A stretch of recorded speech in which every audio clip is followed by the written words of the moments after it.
Proverbe 17. Mieux vaut un morceau de pain avec la joie de la paix qu'une maison pleine de biens et d'offrandes iniques avec des querelles. Le serviteur intelligent gouvernera des maîtres insensés, et il fera les parts entre les frères. Comme dans une fournaise on éprouve l'argent et l'or, ainsi les âmes sont élues par le Seigneur. Le méchant obéit à la langue des pervers, le juste ne fait pas attention à des lèvres menteuses. Railler le mendiant, c'est irriter son Créateur. Celui qui se réjouit de la ruine de son prochain ne sera point innocent. Celui qui a des entrailles faciles à émouvoir obtiendra miséricorde. Les fils de ses fils sont la couronne du vieillard, les pères sont la gloire des enfants. Le fidèle a le monde entier pour richesse, l'infidèle n'a pas même une obole. Des livres fidèles ne vont pas à l'insensé, ni des livres trompeurs au juste. Les corrections sont, pour ceux qui les mettent à profit, une récompense de la grâce. Où elles s'adressent, elles remettent dans le bon chemin. Celui qui garde le secret sur les mauvaises actions maintient les amitiés. Celui à qui il est odieux de les cacher sépare les amis et ceux d'une même maison. Une menace fait naître le repentir dans le cœur du sage. L'insensé ne sent pas même les coups de fouet. Tout méchant excite des querelles, mais le Seigneur lui enverra un ange inexorable. L'homme prudent n'est pas exempt de soucis, l'injuste ne songe qu'à mal.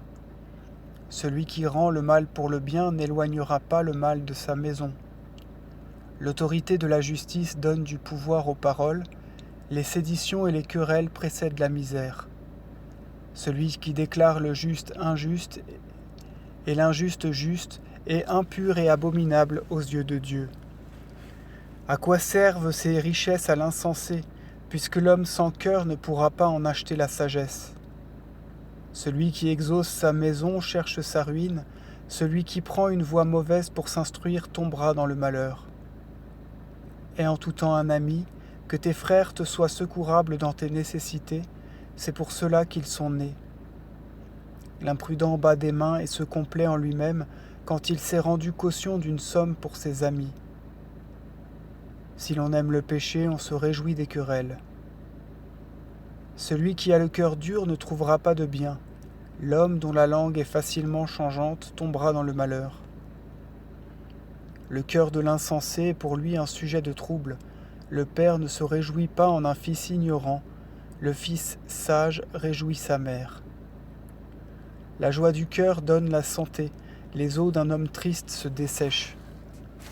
Les voies de celui qui emporte des présents iniques dans les plis de son manteau ne seront point prospères. L'impie s'écarte des voies de la justice. Sur la face du sage brille l'intelligence, les yeux de l'insensé sont égarés au bout du monde.